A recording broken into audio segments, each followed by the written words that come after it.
על תשובותיו לכל השאלות. אני מתכבד להזמין את סגן שר הביטחון חבר הכנסת אלי בן-דהן. סגן שר הביטחון עולה לדוכן על מנת להשיב על שאילתה דחופה מספר 31 מאת חברת הכנסת אורלי לוי אבקסיס, שהיא ניגשת למיקרופון באולם על מנת לשאול את סגן השר בנושא פגיעה בזכויות נכי צה"ל. בבקשה, גברתי. תודה רבה לך, אדוני היושב-ראש. אז כאמור, השאילתה מופנית לשר הביטחון. מן הסתם, סגן שר הביטחון רשאי להשיב בשמו. בשנת 2014, וכחלק מתיקון האפליה בין נכי הביטוח הלאומי לנכי צה"ל, אישרה ועדת הכספים הנחות במים ובחשמל לנכי צה"ל. בפועל, נכון ליום זה, ישנם המון נכי צה"ל שטרם קיבלו את ההנחה. ברצוני לשאול, כיצד בכוונתך לפעול בנדון? תודה, אדוני סגן השר. אדוני היושב-ראש, חברי השרים, חברי הכנסת,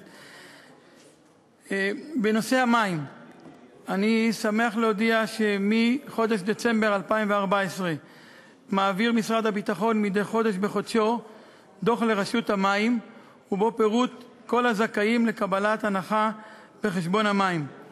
רשות המים מעבירה בהתאם את הרשימות לתאגידי המים ברחבי הארץ לצורך ביצוע ההנחה בפועל. מבדיקה שבוצעה על-ידי אגף השיקום במשרד הביטחון, זכאי האגף אכן החלו לקבל הנחה במים.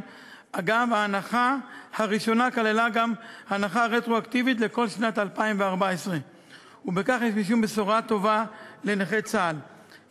יחד עם זאת, התברר לאגף השיקום כי מספר זכאים לא קיבלו את ההנחה, למרות שפרטיהם הועברו ממשרד הביטחון לרשות המים, עקב תקלה בתאגיד המים, שהתקלה הזו מטופלת על-ידי אגף השיקום מול תאגידי המים, ואגף השיקום יעקוב לתיקון תקלה זו.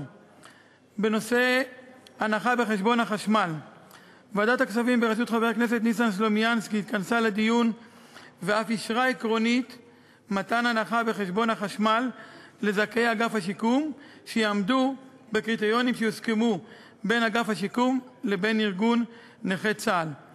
באותה ישיבה ביקשו נציגי האוצר ומשרד התשתיות פרק זמן נוסף כדי לעיין בנושא לפני קבלת החלטה סופית. לפי בדיקת אגף השיקום, טרם הותקנו התקנות בנושא החשמל על-ידי משרד האנרגיה. אני מקווה ששר האנרגיה יזרז את התקנת התקנות הללו. אגף השיקום ימשיך לעקוב אחרי התקנתן כדי שהתקנות הללו יאפשרו לאגף השיקום להעביר את רשימות הזכאים לפי אמות המידה שיקבעו לקבלת ההנחה. תודה לסגן השר. שאלה נוספת לחברת הכנסת אורלי לוי אבקסיס, וגם לחבר הכנסת חיים ילין, וגם לחבר הכנסת עפר שלח.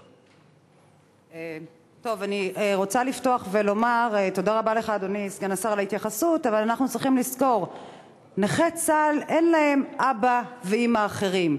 משרד הביטחון הוא האבא והאימא שלהם. הם לא חשבו שכשהם הולכים לסכן את נפשם, את גופם, יצטרכו אחר כך לעמוד כמו קבצנים בפתח של משרדים שונים ולנסות לבקש, בבקשה שימו את מה שאתם מחויבים על פי חוק. זאת תפקידו.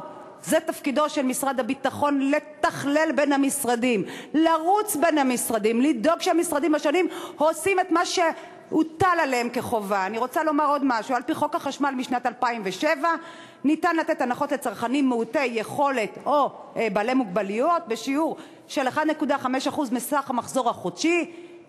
אני רוצה לומר ש10 קבוצות שונות נכנסו עד לפני כשנה, כשניסן סלומינסקי היה יושב ראש ועדת הכספים. קבוצה אחת הוחרגה, והיא הקבוצה הכי משמעותית אולי, כי היא קיבלה תעדוף על פי חוק, ונקבע על פי חוק שהם צריכים להיות קבוצה מועדפת.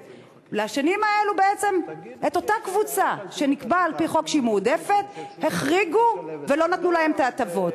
כאשר הייתה החלטה כן לתת להם את ההטבות, שוב פעם עד 30% נכות, בקריטריונים מסוימים וכדומה, הדברים לא הגיעו לידי מיצוי, לא רק זה, הם לא הגיעו לידי הלכה למעשה. האם גם פה ההחלטה תהיה רטרואקטיבית משנת 2014, או שעוד פעם ילכו לדעת, העבירו, לא העבירו, או תזרקו אותם עכשיו ממשרד האנרגיה למשרד המשפטים שצריך לאשר? אתם צריכים להיות בעלי הבית, אתם האבא והאימא של נכי צה"ל. תודה. תודה לחברת הכנסת לוי אבקסיס.